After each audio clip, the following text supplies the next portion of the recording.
Hey there, and welcome. Have you ever really stopped to think about how you know something? I mean, really know it?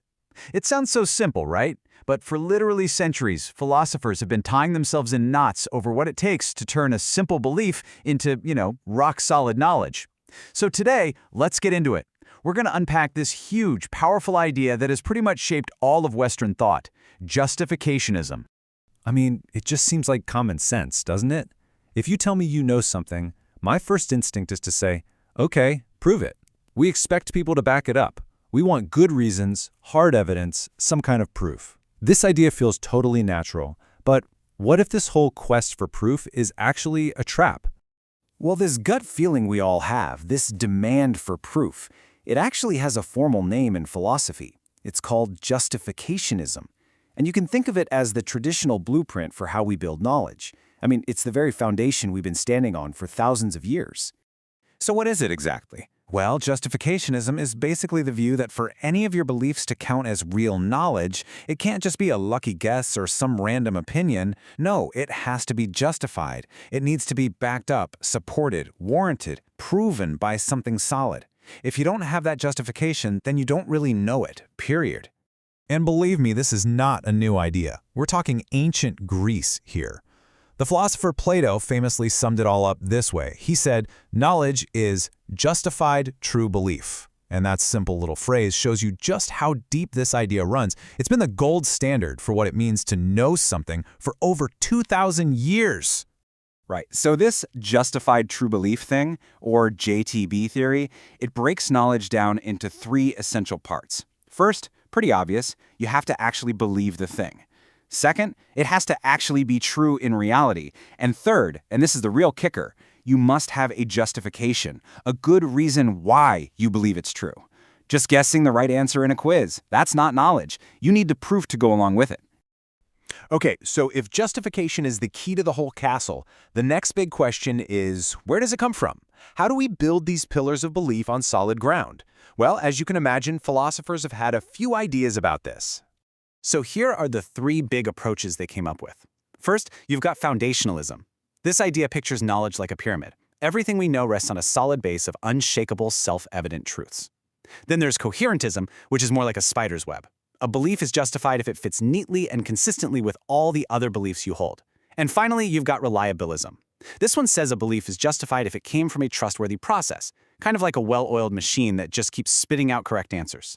So for centuries, philosophers argued back and forth about which of these was the best way to justify our beliefs. But then, in the 20th century, this philosopher named Karl Popper came along. And he didn't just poke holes in the models, he took a sledgehammer to the entire foundation they were built on. Popper asked this devastatingly simple question that just blew a giant hole in the whole system. He asked, if every belief needs a justification, then what justifies that justification? And what justifies the justification for that one? See the problem? You're stuck in a chain that looks like it goes on forever. And this one little question unleashes a whole bunch of other problems. First, you have that infinite regress, that never-ending chain of but why. To stop the chain, you have to eventually just say, because I said so, or appeal to some ultimate authority. But that's just authoritarianism, right? Plus, this whole quest for proof makes us dogmatic. We get so attached to our proven beliefs that we stop questioning them. And Popper also pointed out a huge problem in science. We can't actually prove a theory like all swans are white because we can never check every single swan that will ever exist. The whole hunt for absolute proof, he said, was a dead end.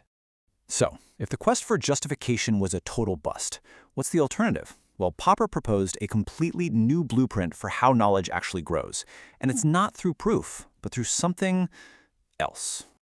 And here it is. This is Popper's revolutionary idea, what he called critical rationalism. He basically said we should flip our entire approach on its head. Instead of pouring all our energy into finding evidence to confirm our ideas are right, we should be actively, relentlessly trying to find their flaws, trying to prove them wrong. I mean, look at the difference here. It is night and day.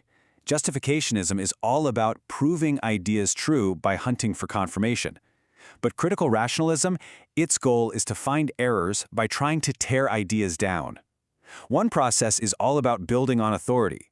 The other lets knowledge grow by making bold guesses, testing them, and then tossing out the bad ones.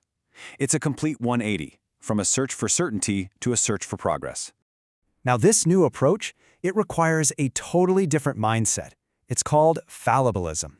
And it's this humble but incredibly powerful idea that all of our knowledge, every theory, every fact we think we know for sure, is ultimately temporary. It's just our best guess for now, and it has to stay open to criticism, to being revised, or even to being thrown out completely if a better explanation comes along. Okay, I know what you might be thinking. This is all fascinating but kind of abstract philosophy, right? Well, this shift from demanding justification to embracing criticism has massive, real-world consequences for how we think, how we argue, and how we discover anything new at all. Think about it. In science, this means the best theories aren't the ones that are the most proven. They're the ones that have survived the most brutal attempts to disprove them. In a debate, the goal is no longer about defending your position to the death. It's about working together to find the flaws in everyone's arguments, including your own. And for you, personally, it means realizing that being wrong isn't failure. It's actually the first, most critical step to learning something new. It creates a culture where we fix our errors instead of just digging in our heels. So, at the end of the day, this whole philosophical journey really just boils down to one major fundamental shift in how we see the world, moving away from an impossible search for certainty and embracing a dynamic, ongoing process of correcting our mistakes. And that really leaves us with one last thought to chew on. For thousands of years, we have been obsessed with that first question, how do I prove I'm right? But maybe, just maybe, real progress for us as individuals and for our society comes from having the courage to relentlessly ask that second question. Where might I be wrong? It's such a simple question, but it might just be the most powerful engine for creating knowledge we have ever discovered.